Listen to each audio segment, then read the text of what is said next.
After tearing through Belgium, the Netherlands, and France, Adolf Hitler's armies had surrounded British and Allied troops at Dunkirk in early June 1940.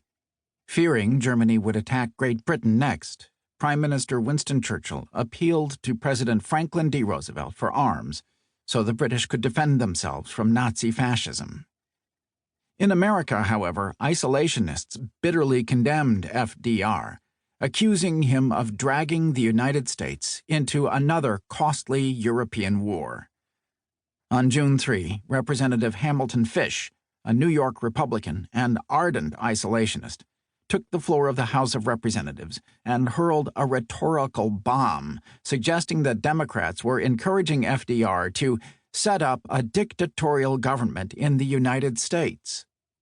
Amid a drumbeat of attacks on FDR's war policies, the Republican Party prepared to select a presidential nominee at its national convention in Philadelphia in late June 1940.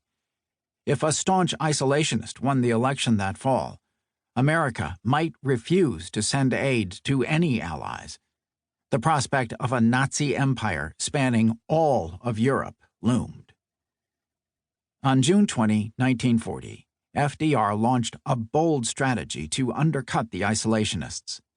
In a surprise announcement, he appointed two prominent Republicans, both strong supporters of aiding America's European allies, to critical posts in his cabinet. Henry L. Stimson, who had been Secretary of State under FDR's Republican predecessor, President Herbert Hoover, would be Secretary of War, and Frank Knox, the Republican vice presidential nominee in 1936, would be Secretary of the Navy.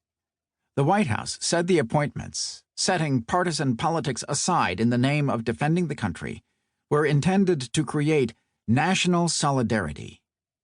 By their example, Stimson and Knox encouraged other Republicans to support the Democratic president.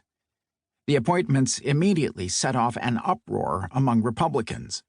On the day of FDR's announcement, Republicans lambasted Stimson and Knox at their national convention.